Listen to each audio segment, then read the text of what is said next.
Hello बच्चों, कैसे हो आप लोग। आई होप आप सभी लोग अच्छे होंगे। तो हम लोग इस लेक्चर में बात करने जा रहे हैं पोलन ग्रेन्स के अकॉर्डिंग। देखिए, हम लोगों ने लास्ट क्लास में देखा था पोलन ग्रेन्स के बारे में। हम लोगों ने पोलन ग्रेन्स में देखा था कैसे फॉर्मेशन होता है पोलन ग्रेन्स का। और पोलन ग्रेन्स के फॉर्मेशन को हम लोग कहते हैं माइक्रोस्पोरोजेनेसिस। तो माइक्रोस्पोरोजेनेसिस के प्रोसेस को हम लोगों ने देखा था।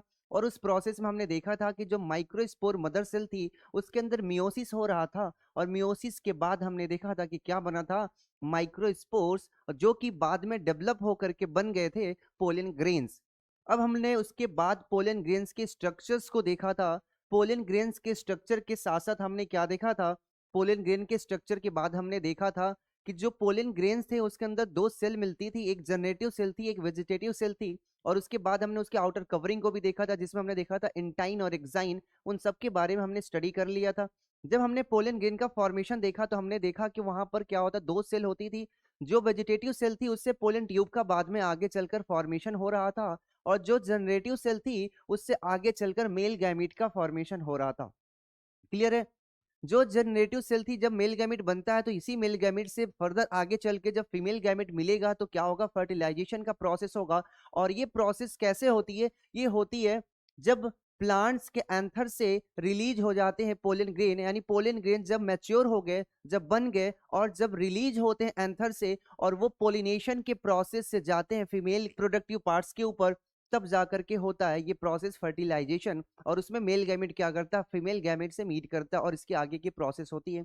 अच्छा, तो जब हमने पोलन ग्रेन पढ़ लिया जिसको हमने मेल गैमिटोफाइट कहा था, तो मेल गैमिटोफाइट जो है वो जब पोलिनेशन के प्रोसेस में मेल पार्ट्स यानी एंथर से फीमेल पार्ट, यानी कहाँ पे, फीमेल पार्ट जो है स्टिग्मा स्टाइल ओवरी, जिसके बारे में हमने ऑलरेडी बता दिया आपको। तो स्टिग्मा स्टाइल ओवरी के ऊपर जब जाता है, इस प्रोसेस को हम लोग कहते हैं पॉलिनेशन। लेकिन ये जो पॉलिनेशन हो रहा है ना, पॉलिनेशन पॉलिनेशन जब प्रोसेस होता है और पोलन ग्रेन फीमेल गैमेट के फीमेल पार्ट के ऊपर पहुंचता है तो वहां पर उसका जर्मिनेशन होता है। जर्मिनेशन जैसे देखेंगे आप, चने का सीड होता है, आप लोग क्या करते हैं, कोई भी सीड ले लीजिए, कोई भी जब हम सीड लेते हैं और मिट्टी में उसको क्या करते हैं, लगाते हैं, खेतों में उसको लगाते हैं, उसको कुछ टाइम बाद वो अंकुरित होता है, जर्मिनेट होता है, और फिर वहां से सीड क्या होता है, सीड से हम लोग देखेंगे नए प्लांट्स का फॉर्मेशन होता है। वैसे ही यहाँ पर पोलन ग्रेन्स का जर्मिनेशन होता है। और जर्मिनेशन के बाद क्या होता है, जर्मिनेशन के बाद होता है उसके बाद पोलन ट्यूब, और उसके बाद आगे मेल गैमेट का फॉर्मेशन होता है। तो जब देखेंगे, जब मेल गैमेटोफाइट यानी यहाँ पर पोलन ग्रेन्स का फॉर्मेशन हो गया है, तो फॉर्मेशन होने के बाद क्या होता है, ये रिलीज होकर के जाते हैं। तो जब पोलन ग्रेन रिलीज होकर के जाते हैं तो क्या अनलिमिटेड इनके पास कितने भी टाइम है, कभी भी जा करके फीमेल गैमेट के ऊपर ये क्या करते हैं, फर्टिलाइजेशन कर सकते हैं? तो नहीं, इनकी एक लिमिटिंग पावर होती है, इनके अंदर एक लिमिटेशन होती है, कितने पावर तक, कितने समय तक ये फर्टिलाइजेशन कर सकते हैं। ये अलग अलग प्लांट की अलग अलग जो वैरायटीज है ये डिसाइड करती हैं। किसी भी प्लांट का जो पोलन ग्रेन है उसका कोई टाइम फिक्स नहीं है कि कब तक फर्टिलाइजेशन कर सकता है। और ये फर्टिलाइजेशन डिपेंड करता है कुछ और भी फैक्टर्स पे। जैसे अगर हम यहाँ पे बात करें तो देखेंगे कि जो ये है, जो पोलन ग्रेन्स हैं, अलग अलग प्लांट्स हैं, जैसे वीट है, राइस है, मेज है, पैडी, ये सब जो प्लांट्स हैं, स्पीसीज है, इनके जो पोलन ग्रेन्स है थोड़े कम कम लाइफ टाइम, कम इनके पास टाइमिंग होती है कि जा करके फीमेल गैमीट के ऊपर, फीमेल पार्ट्स के ऊपर फर्टिलाइजेशन कर पाए, जबकि दूसरे कुछ प्लांट्स इनके पास ज़्यादा टाइमिंग होता है। तो बेसिकली हम यहाँ पे बात करने जा रहे हैं पोलन वायबिलिटी की। क्या करेंगे, किसके बारे में स्टडी करेंगे, पोलन वायबिलिटी। पोलन वायबिलिटी क्या है? तो बेसिकली देखेंगे पोलन वायबिलिटी क्या है। जब पोलन ग्रेन्स रिलीज होते हैं एंथर से और फीमेल पार्ट्स के ऊपर पहुंचते, वहां पर पहुंचते, तो उनके पास कितनी पावर है, उनके पास कितना टाइम है फर्टिलाइजेशन करने की, जो ये टाइम पीरियड है, जो इनके पास एबिलिटी है फर्टिलाइजेशन की, यही कहलाती है पोलन वायबिलिटी। क्या कहलाती है? Pollen viability. तो वायबिलिटी बेसिकली टाइम डिसाइड करता है, बताता है किसके पास कितने टाइमिंग की एबिलिटी है। तो हम इस क्लास में क्या पढ़ेंगे, पोलन वायबिलिटी। लेकिन एक बात थोड़ा सा हम लोग फिर से एक बार पढ़ ले। हमने लास्ट क्लास में जहां तक कंप्लीट किया था उस पोलन ग्रेन की कैरेक्टरिस्टिक के बारे में, तो हमने उसके जनरल अपीयरेंस, हमने उसके कुछ फीचर्स, हमने उसके स्ट्रक्चर्स के बारे में स्टडी कर लिया है। थोड़ा सा उसके आगे कुछ लाइंस इंपॉर्टेंट है, हम आगे बात करते हैं। तो आपको याद होगा जब हम पोलन ग्रेन्स के स्ट्रक्चर में एक्साइन, इंटाइन की जब हम बात किए तो उसके बाद हमने बोला इसका कुछ पॉजिटिव इंपैक्ट होता है, कुछ निगेटिव इंपैक्ट्स भी होता है। यानी पोलन ग्रेन्स फर्टिलाइजेशन के काम में तो आते ही हैं, बायोलॉजिकली इसका यूज आपको पता ही है, लेकिन इसका कुछ और भी इम्पैक्ट हम पढ़ रहे थे। ह्यूमन के केस में इसका क्या इम्पैक्ट है, पॉजिटिव और निगेटिव, तो कुछ इसके लाइंस को हम लोग देख लेते हैं। कुछ लाइंस क्या है, जैसे यहाँ तक हमने स्टडी किया था, अब आपको थोड़ा सा ध्यान देना है, कुछ लाइंस को हम लोग कवर करते हैं। तो देखिए पोलन ग्रेन्स क्या है, जब ये रिलीज होते हैं प्लांट से तो ह्यूमंस की बॉडी में भी आ जाते हैं। अब जब आप ब्रीदिंग करेंगे, हवा में बाहर निकलेंगे, तो एनिमल्स की बॉडी के अंदर, ह्यूमंस की बॉडी के अंदर आ जाते हैं, कुछ प्रॉब्लम्स कॉज करते हैं। एनिमल्स को भी कुछ प्रॉब्लम्स कॉज करते हैं, जैसे फॉर एग्जांपल ये pollen grains of many species cause several allergies. क्या करते हैं, एलर्जीज कॉज करते हैं। क्या कॉज करते हैं, एलर्जी। ये कुछ पॉइंट्स जो इंपॉर्टेंट है आपको याद रखना है। तो एलर्जी कॉज करते हैं, ब्रोंशियल एफ्लिक्शन, यानी ब्रोंशियाई में, ब्रोंशियोल्स में क्या करता है, इन्फेक्शन या प्रॉब्लम्स क्रिएट करते हैं। ये चीज आपको याद रखना है। फिर देखेंगे in some people often leading the chronic respiratory disorder. Chronic respiratory disorder भी क्या करते हैं, कॉज करते हैं। तो ये चीज आपको याद रखना। जैसे क्रॉनिक रेस्पिरेटरी डिसऑर्डर क्या है, जैसे अस्थमा, जिसे आप लोग दमा कहते हैं, अस्थमा, ब्रोंशियाइटिस, ये सारे जो चीजें हैं ये क्या करते हैं, कॉज करते हैं, यानी ये निगेटिव इंपैक्ट है ह्यूमन की हेल्थ के ऊपर। कुछ एनिमल्स के भी बॉडी में पहुंचकर ये क्या करते हैं, कॉज करते हैं। अब एक एग्जांपल यहाँ पे दिया गया, जो एग्जांपल आप इकोलॉजी में भी पढ़ेंगे, यहाँ भी पढ़ेंगे, वो इंपॉर्टेंट है। पार्थेनियम का, यहाँ पे देखेंगे पार्थेनियम के बारे में दिया गया। पार्थेनियम क्या है, पार्थेनियम को हम लोग कॉमन एक नेम है कैरेट ग्रास, गाजर घास, कैरेट ग्रास को पार्थेनियम बोलते हैं। ये पार्थेनियम क्या है, पहले इंडिया में नहीं होता था, ये इंपोर्टेड वीट है। इंपोर्टेड यानी जब गेहूं का, जब भारत में एक समय काफी ज्यादा गरीबी थी, जब भारत में एक समय ज्यादा जो पॉपुलेशन थी उसका पेट भरने में हमारे यहाँ के जो किसान थे वो सक्षम नहीं थे, वो अपने यहाँ गेहूं का प्रोडक्शन नहीं कर पाते थे, तो बाहर से, अदर कंट्री से हमारे यहाँ गेहूं आता था। उस गेहूं में कुछ ऐसी घास यानी वीड्स थी, जो इसको हम लोग कॉमनली पार्थेनियम कहते हैं। पार्थेनियम का जो वीट, अलग अलग प्लांट्स के जो जो कि यहाँ पे वीड के तौर पे काम करते हैं, उनका जो सीड था आ गया। जब किसानों ने इस वीट को लगाया खेतों में, तो क्या हुआ, कई सारी प्लांट्स जो कि नेसेसरी था, जो कि अननेसेसरी था, वो क्या कि वो उग गए, और उसके बाद उन्होंने प्रॉब्लम क्रिएट करना शुरू किया। वैसे ही एक प्लांट है पार्थेनियम, जिसे कैरोट ग्रास बोलते, ये इंपोर्टेड वीट के साथ इंडिया में आया था। कई भी और भी प्लांट्स आप सुनते होंगे, जैसे वाटर हैसिंथ आपने देखा होगा, जलकुंभी। अभी बाढ़ आई है चारों तरफ, आप देखेंगे वहां पर नदियों में हरे हरे कुछ प्लांट्स ऐसे देखेंगे वाटर के ऊपर तैरते हुए दिखाई देंगे। हरे कलर की उसकी लीफ होगी, और बैगनी कलर का, उसका वॉयलेट कलर का फ्लावर होगा, काफी अट्रैक्टिव दिखते हैं, पर ये काफी प्रॉब्लमेटिक होते हैं। वाटर की बॉडीज को क्या करते हैं, ब्लॉक करते हैं। ये वाटर के अंदर ऑक्सीजन को ड्रेन करते हैं, और फिश के लिए निगेटिव इंपैक्ट करते हैं, फिश को किल करने का काम करते हैं। तो ये क्या करते हैं, बहुत ज्यादा तबाही मचाते हैं। ये भी बाहर से आया हुआ प्लांट है, तो ये क्या करते हैं, ये इंडिया में प्रॉब्लमेटिक सिचुएशन क्रिएट करते हैं। वैसे ही पार्थेनियम है, तो पार्थेनियम एक तो वीड है, यानी जहां पे उगेगा दूसरे प्लांट्स को हार्म करेगा। उसके साथ साथ जब इसका जो पोलन ग्रेन है, इसका जो पोलन ग्रेन, जैसे मैंने पोलन ग्रेन की हम लोग यहाँ पे स्टडी कर रहे हैं, तो जब यहाँ पार्थेनियम की पोलन ग्रेन की बात करते हैं, तो पार्थेनियम का जो पोलन ग्रेन है वो क्या करता है, दूसरे एनिमल्स के जब बॉडी में जाता है तो ज्यादा हार्मफुल इंपैक्ट शो करता है, बहुत नुकसान करता है, प्रॉब्लम करता है। तो ये एग्जाम्पल भी आपको याद रखना पार्थेनियम का। क्लियर है। तो ये क्या करता है, पोलन एलर्जी क्रिएट करता है। ये एलर्जी काफी खतरनाक, यानी बॉडी में निगेटिव इंपैक्ट शो करता है। अब इसकी आगे बात करें तो देखिए, ये हो गया निगेटिव। अब हमने इसके बारे में कुछ पॉजिटिव इंपैक्ट के बारे में भी हमने बात किया था। पॉजिटिव क्या है, तो इंपॉर्टेंट याद होगा, जैसे मैंने बताया था लास्ट क्लास में भी इसके बारे में हमने स्टडी किया था, कि ये जो हमारा पोलन ग्रेन है, पोलन ग्रेन से आजकल कुछ ऐसी चीजें बनती हैं, कुछ टैबलेट्स बनते हैं, कुछ सिरप बनते हैं, जो कि ह्यूमन की हेल्थ के लिए बेनिफिशियरी हैं। जो लोग स्पोर्ट पर्सन है, जो लोग अलग अलग खेलों में पार्टिसिपेट करते हैं, उनको ज्यादा एनर्जी की जरूरत होती है। जो लोग जिम वगैरह में बॉडी पे ज्यादा फोकस करते हैं, कई कई घंटे वो मेहनत करते हैं, हार्ड वर्क करते हैं, उनकी बॉडी को एनर्जी में ये क्या करते हैं, इंप्रूव करते हैं। ये बी पोलन के नाम से मिलता है। तो इसका एग्जांपल यहाँ पे देखिए एनसीईआरटी में दिया हुआ है, इससे कई बार एग्जाम में क्वेश्चन आया हुआ है। तो ये देखेंगे बी जो पोलन है, आपके सामने फिगर बना हुआ, ये बी पोलन क्या है, बेनिफिट। अभी हमने निगेटिव इंपैक्ट देखा, अभी हम लोग पॉजिटिव इंपैक्ट की बात कर रहे हैं। जैसे इसकी बात करें तो pollen grains are rich in nutrients, यानी कुछ प्लांट्स हैं, उनकी वैरायटीज है, उनके जो पोलन ग्रेन से कुछ रिच अमाउंट में क्या करते हैं, न्यूट्रिशन देने का भी काम करते हैं। साथ साथ यहाँ पे देखेंगे आजकल जो फैशन है लोगों के अंदर, जैसा कि मैंने बताया, इससे बना हुआ जो टैबलेट्स है, जिसे हम लोग बी पोलन के नाम से जानते हैं, पोलन के नाम से जानते हैं, टैबलेट्स, पोलन टैबलेट्स, कुछ सिरप भी इससे बनते हैं, ये देखेंगे।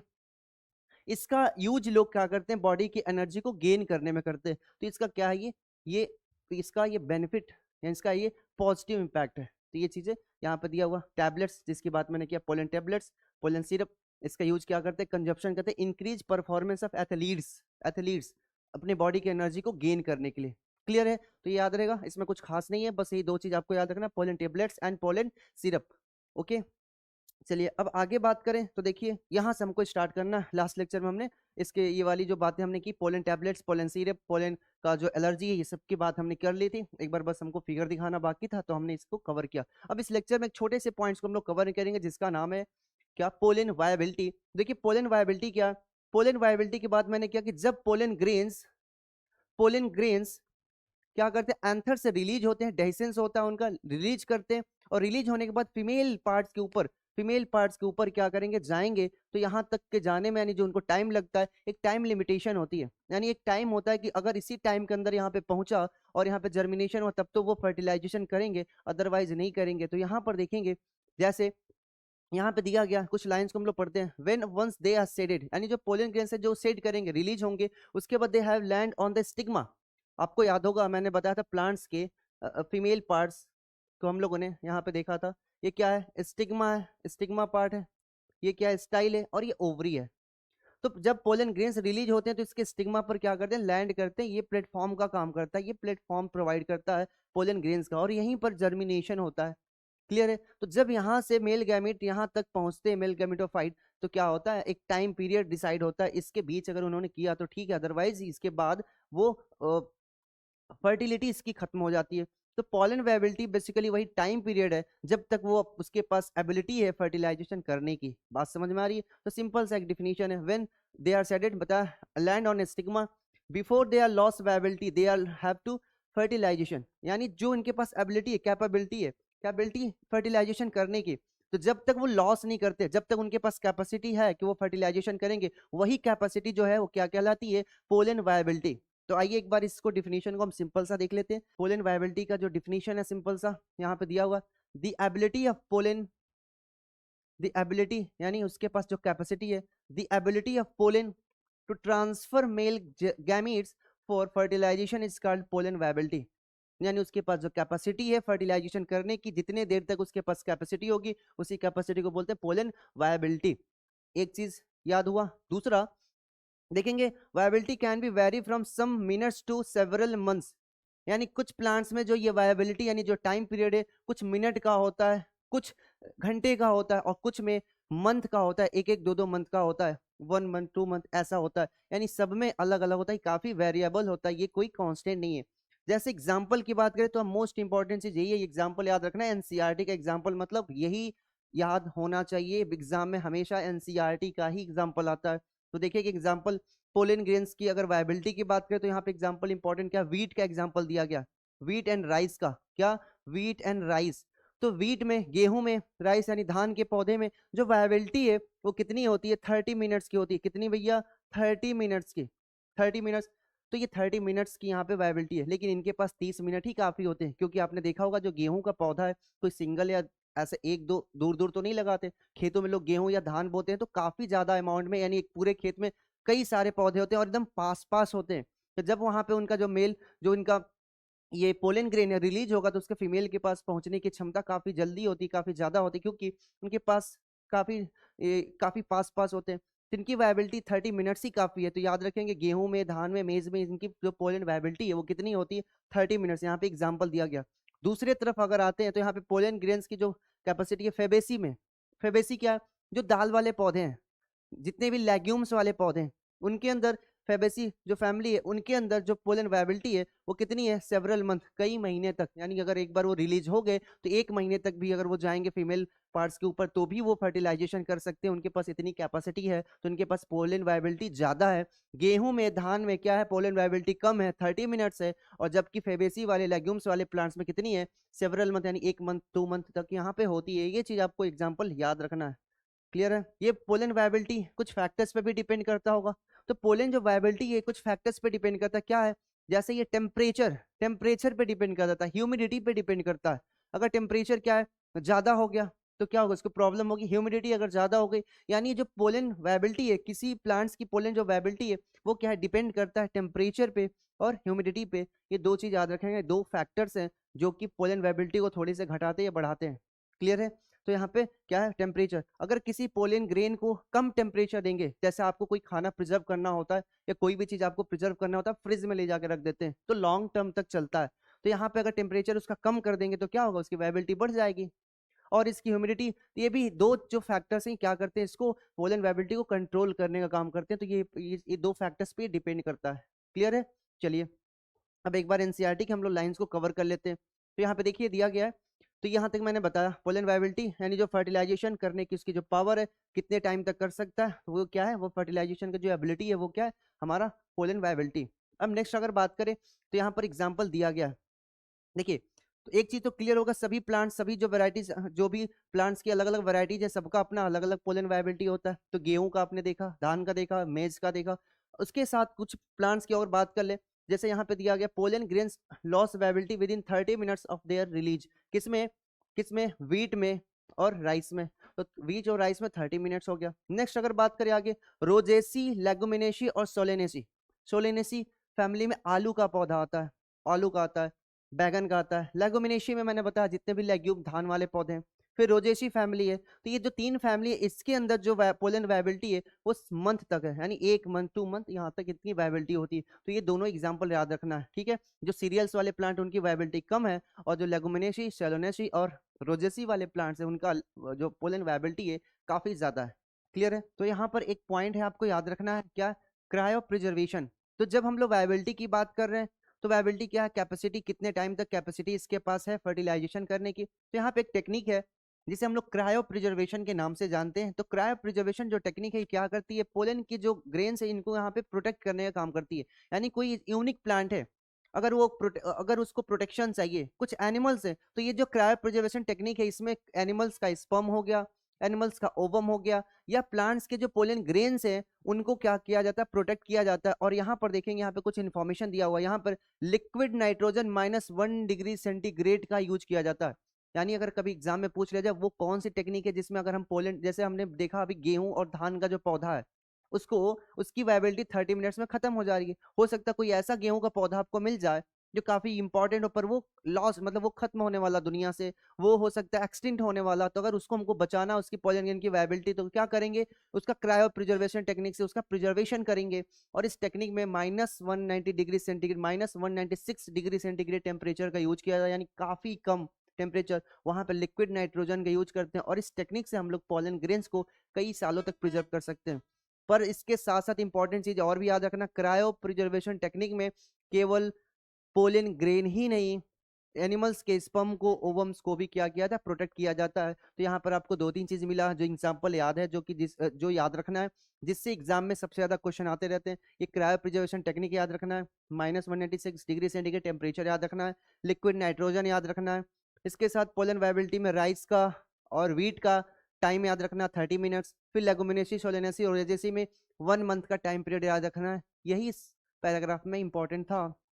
जब हम लोग नेक्स्ट क्लास में आएंगे तो यहाँ पर नए टॉपिक को स्टार्ट करेंगे। जैसे हमने मेल गैमेटोफाइट का प्रोडक्शन देखा था, उसका हमने क्या देखा था, पहले मेल गैमेट का फॉर्मेशन देखा था और मेल पार्ट्स के स्ट्रक्चर को देखा था। अब हम लोग फीमेल पार्ट्स के ऊपर जाएंगे, फिर वहां पे देखेंगे प्लांट्स में जो फीमेल पार्ट है जिसे हम लोग क्या कहते हैं, पिस्टिल, पिस्टिल यानी स्टिग्मा स्टाइल ओवरी, उसके सारे पार्ट्स को देखेंगे। फिर उसके बाद वहां पर कैसे फीमेल गैमेटोफाइट का, फीमेल गैमेट का फॉर्मेशन होता है, उस प्रोसेस को देखेंगे। क्लियर है। एक बार इसको देख लेते हैं।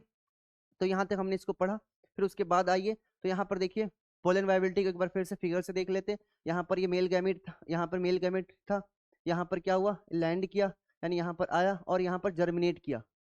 यही जो टाइम पीरियड है जब तक इसके पास पावर है, कैपेसिटी है फर्टिलाइजेशन की, यही क्या था, पोलन वायबिलिटी थी। तो यहाँ पर हमने इसको रिप्रेजेंट किया। एक बार इसको आप देख लीजिएगा, क्लियर है, पॉज करके। तो यहाँ तक हमने इस लेक्चर में क्या देखा, इस लेक्चर में हमने देखा कि पोलन वायबिलिटी क्या होती है। सभी अलग अलग प्लांट्स की वैरायटीज में पोलन वायबिलिटी अलग अलग टाइम पीरियड की होती है, और वीट में, सीरियल्स में कम होती है, रोजेसी लेगुमिनेसी में ज्यादा होती है। बार बार एग्जाम्पल हम रट रहे हैं क्योंकि आपको भी याद हो जाना चाहिए, एग्जाम्पल्स इंपॉर्टेंट है। क्लियर है। तो चलिए हम लोग नेक्स्ट लेक्चर में नेक्स्ट टॉपिक के साथ मिलते हैं। इस लेक्चर में बस इतना ही। कीप वॉचिंग, यानी हमेशा कॉन्टिन्यूअस बने रहिए साथ में। मिलते हैं नेक्स्ट लेक्चर में, तब तक के लिए सबको थैंक यू वेरी मच।